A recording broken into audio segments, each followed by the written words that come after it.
This is Ken Hurd, and we're here with a fellow who was at the 17th of November, 1967 Philadelphia School Board demonstration. Sir, what is your name, please? My name is Lim Horton. I'm also known as Tariq Muhammad. Ah, good. You were there in school. Where were you going to school? I was going to Ben Franklin High School, a school that we're trying to rename Malcolm X High School, but that was squashed. But yeah, that was Ben Franklin High School. Did that name ever get to actually become, because I know a number of people who referred to it as Malcolm X back at the time when you were working on it? Not legally. We did, get school T-shirts that had Malcolm X on them, and sweatshirts, and we put our own makeshift sign that said Malcolm X High School. Excellent. But they never did. The city never went for that. Of course, they took all that down and everything. And then I guess after a year or so, that movement dissipated. I kind of transferred to another school too at the time. But yeah, so I don't know exactly what ever became of it. I just know it wasn't an issue anymore for the students a year after that. On the 17th of November, you were saying that the people came out and demonstrated. Students did? Yes. Yes, this is more like a high school demonstration. Schools from Alamy Avenue all the way down Broad Street to Ben Franklin High School, South Philadelphia High School.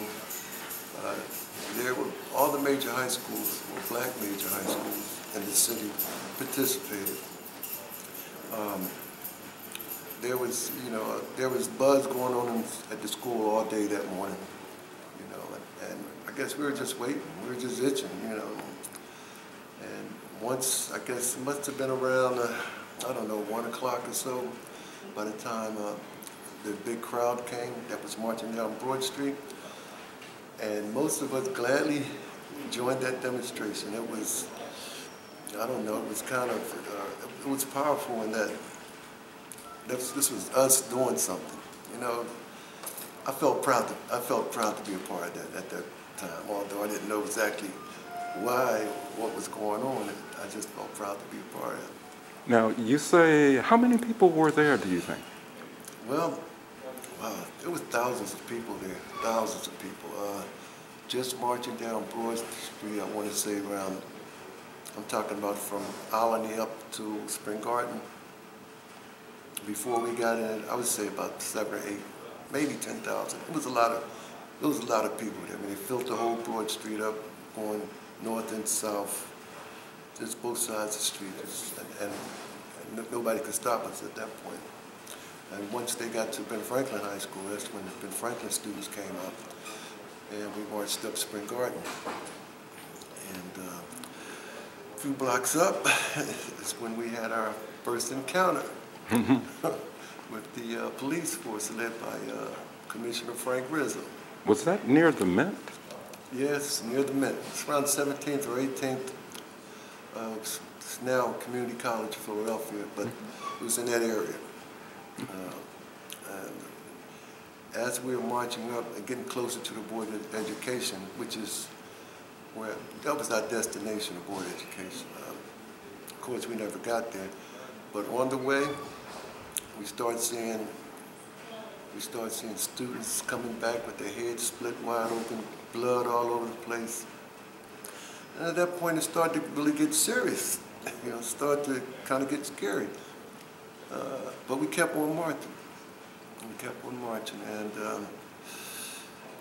then at that point, the police officers who were lined across the street, and I don't know why, but they all seemed like they were white. Now, I'm not a racist man, but they all seemed like, they were the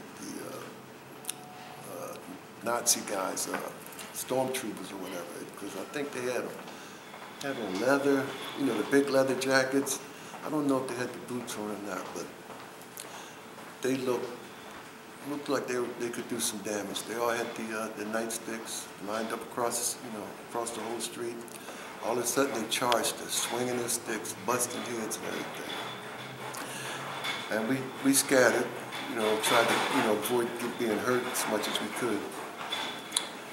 It was at that point I fell down, and I was in danger of being trampled. But I wasn't trampled thanks to two police officers, two black police officers. One grabbed me by one arm, one grabbed me by the other arm, pulled me off the ground. And I believe that they saved, if not saved my life, saved me from getting, really hurt or really trampled or what have you. And they took me back to school. I have to say I was relieved, because I just left what I thought was a war zone. We're going to have to definitely interview you again. You were with the Young African Americans? Yes, I was with the Young African Americans, and we changed the name to Young African Nation. Mm-hmm. And at that point, I think that may have morphed into the African People's Party, something like that. But yeah. Okay.